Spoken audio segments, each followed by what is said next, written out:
All right, did you know that the human gut has over 100 trillion with a T microbiota within its system, and each person in the world has a different combination or just a different, set of residents in that 100 trillion microbiota, right? Like I had to stress that out, right? Because like you hear 100 trillion, you're like, what is happening? But it's very, very small. But it's a lot of them, and it's a lot of different ones. And it goes right into our discussion today of gut health. Now, this is something, I'll be honest, I was giving it the side eye. I'm like, gut health? Like, what is that? Right? This wasn't a thing, at least when I was in medical school, right? Like, this wasn't like a big thing that like they stressed to us as a medical student. Definitely not in residency. Like, hey, to find out what the gut health looks like, right? But it has been something that has come up more and more frequently, especially in talks of people focusing on their wellness and their health. And if you know me, you know that I love people who are focused on their wellness and health. So if there's any way that I can add to the discussion, I'm going to do so. And that being said, right, I got a blog post that has some more information for you as well too. I'll put it in the show notes. But today, let's talk about the gut health. Let's talk about what we need to know about gut health. Is there anything we can do to have better gut health? If you go to Amazon and type gut health, there's a lot of different things available for you. I'll have a link to my Amazon supplement store for that, right? There'll be something on there for gut health. So yes, it's popular enough that people are now making money from it, right? I'll say that. You know something's popular enough once they start being able to monetize off its popularity. And clearly having good gut health is financially lucrative for a lot of people, because if you just go to Amazon and do your search for gut health, there's going to be a lot of different options available. So let's talk about gut health today. All right, so there are many of us who suffer from these GI complaints that are typically vague in nature, and you've tried every medication, non-prescribed or prescribed medication under the sun, and it doesn't seem to be right. And when you go to, a healthcare provider like myself, you say, Doc, I've tried everything. Like, why does it feel like my gut just does not cooperate with the rest of my body? And it is such an important topic, right? That, again, we have to have this discussion like we're doing today on what gut health is, right? Let me get a definition for you guys, just so you can understand. Gut health refers to the balance of microorganisms that live in the digestive tract and plays an integral role in the processes such as nutrient absorption, immune response, and hormone regulation. So I don't want people to think that just because we're talking about gut health, this doesn't have systemic related issues or concerns, right? If you're having bad absorption issues, if you're having dysregulation issues with your hormones, right? If you're having bad immune responses, gut can be a big focus of our concern when that's awry. So it is important to understand that, like, when we're thinking about the gut, we're not just thinking about the digestion and what am I eating or drinking and is it going through correctly. There are so many different factors that have been associated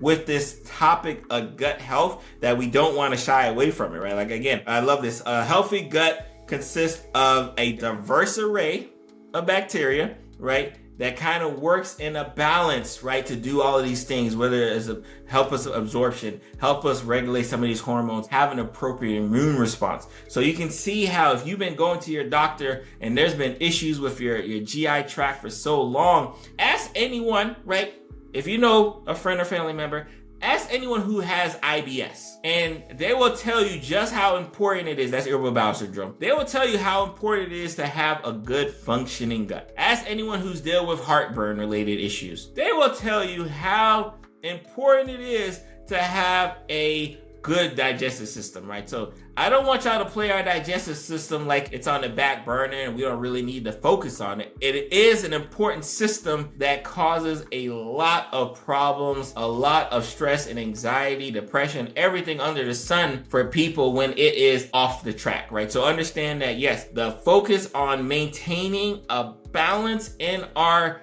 GI environment is extremely important because of the things I mentioned with hormone regulation, immune response, and more importantly, just absorption of all of the nutrients that we need to survive and live. If you got any of those three out of whack, right, we can look at the GI gut function to figure out, hey, is there a problem there? And when you got 100 trillion different bacteria in the system that need to work together. If anything is off balance, like, problems arise, right? And I think the biggest example for those who may be familiar, hopefully you're not, right? C. diff infection. What is a C. diff infection? I have patients who may be on antibiotic for a cold, toothache, whatever. They're on antibiotics. And 2 to 4 weeks later, they have rancid diarrhea. I mean rancid diarrhea. It's the type of diarrhea, that smell is so distinctive. If you ask people in healthcare, hey, like, does C. diff diarrhea smell different? They will tell you absolutely. And it's not just diarrhea. It's because the frank diarrhea and the frank dehydration from diarrhea and the frank losing of electrolytes and supplements needed associated with diarrhea that you can have severe complications associated. And where does it start from? An imbalance.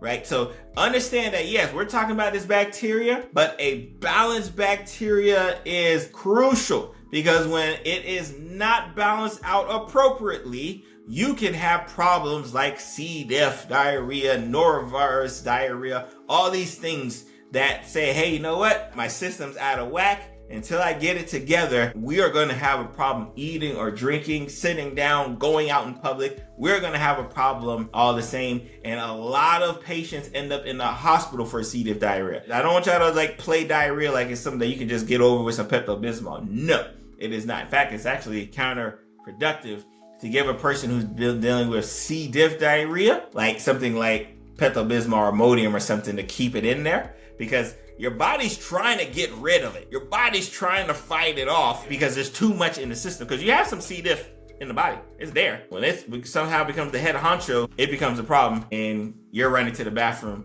More importantly, maybe even running to the hospital. So understand the importance of gut health is extreme and is a level of extreme confidence that you need to be. So we're going to talk about now the signs of an unhealthy gut, right? And we can kind of just think about, if we know what a good system of gut health does, we can kind of figure out what the bad system looks like, right? So again, recognizing it is essential, very, very essential. Unhealthy gut leads to food intolerance, meaning you can't tolerate none of the food you eat or drink. Discomfort, pain. Again, we talked about the immune system being out of balance. So people who are dealing with a dysfunction in their GI system tend to develop colds more, suffer from colds more, suffer from colds longer, because that immune system isn't where it needs to be. We talked about the emotional regulation, the hormone regulation. So mental health is a significant issue. Again, talk to anyone who deals and has been dealing with chronic GI complaints for 1 year, 2 years, 5 years, 10 years. They will tell you that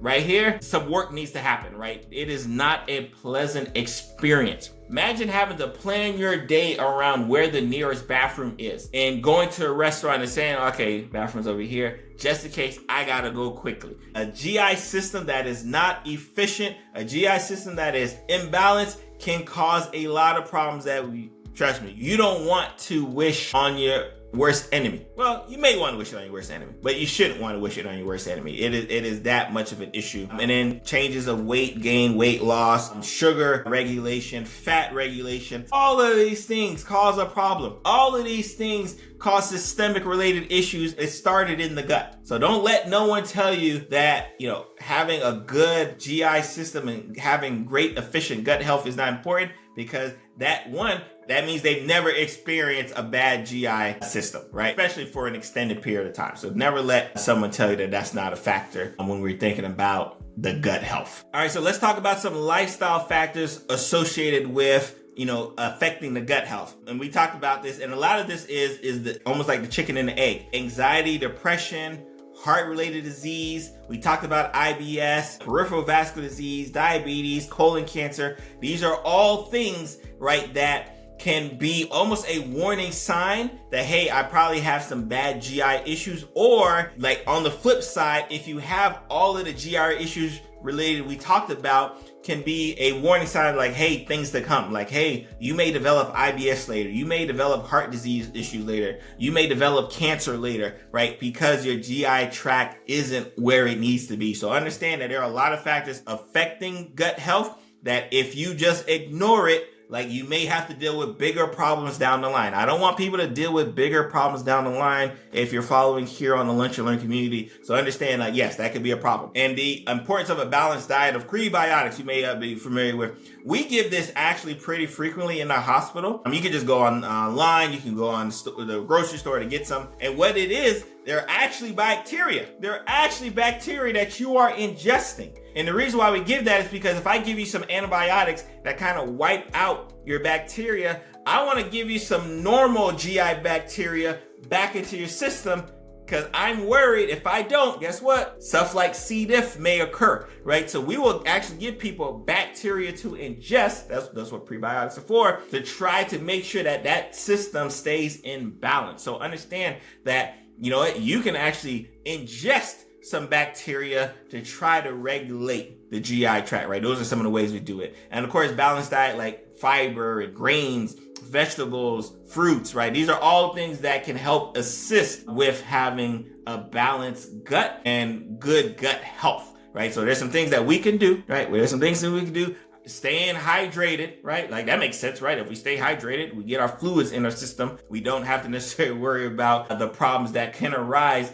if we're having an issue on the back end, right? If we have an issue on the back end, AKA like we're losing too much fluids on one end, we better be taking in enough fluids to try to keep that balance. Because if you don't keep that balance, guess what? Not only is the GI tract affected, your cardiac issues are affected, nephral and renal related aspects, your kidneys are affected, right? So your sugars, all things can be a problem if the GI tract isn't aligned, right? If you don't get nothing today on today's episode, you are going to respect the GI tract. That's what I want you to do. Respect the GI tract if you don't get nothing from today's episode. We're not going heavy, right? We didn't want to go heavy. Actually, I have a link to some probiotics that I recommend. It's actually from Physician's Choice. It'll be in the show notes for those who may be wondering or concerned, like, all right, am I getting probiotics? Am I making sure my gut health is as efficient? I'm just here to let you know that, yes, it is important. It is not just a buzzword. It is not just a thing that people are doing to try to make some money. It can cause a lot of problems when it is out of whack. And sometimes we need to hear about the problems. That's what happens,